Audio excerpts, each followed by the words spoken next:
The story rocked America. 16 years ago, Elizabeth Smart was kidnapped from her Utah home.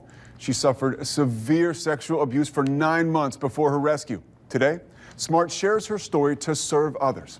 I had the chance to sit down with her to hear how she's carrying the message of hope for survivors of sexual trauma.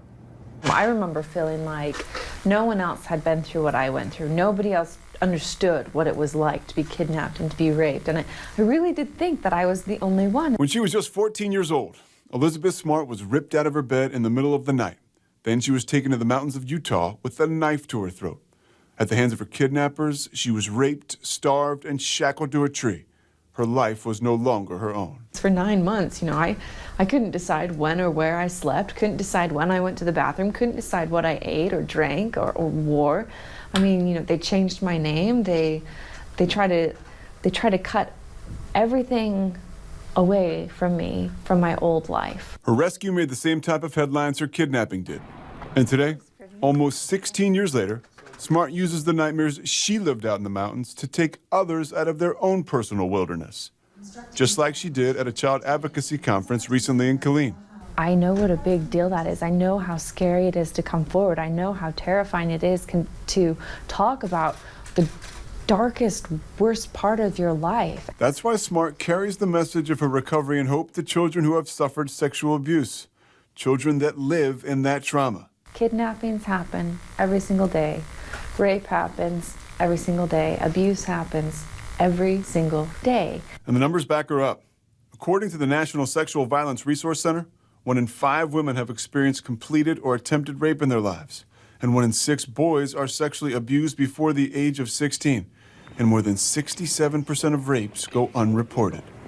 She feels prevention in schools could help lower some of those statistics, because right now, children today are grossly unprepared. We address fire safety. We had earthquake drills. I remember practicing that, all the way through high school.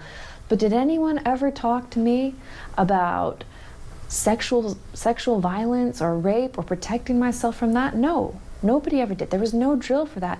And the sad truth is that sexual violence is probably way more common than catching on fire. But if abuse does happen, Smart says children are highly unlikely to share their story, so it can be up to the parents to spot it.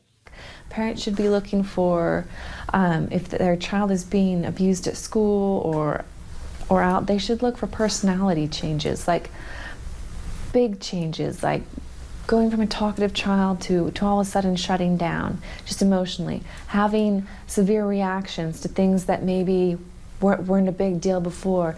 She says treating trauma can take a lifetime, but getting help and starting to live in the solution can lead to recovery. And if an abused child needs hope to recover from severe trauma, Elizabeth Smart is a living example.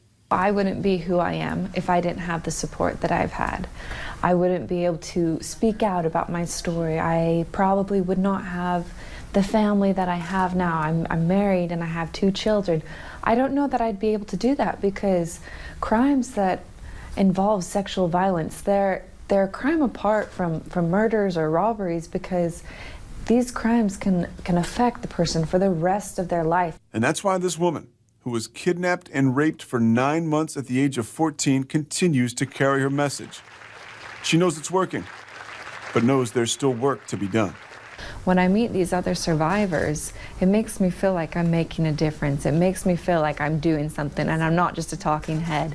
And so that makes me want to continue to share my story. Pete Sousa, KWTX News 10.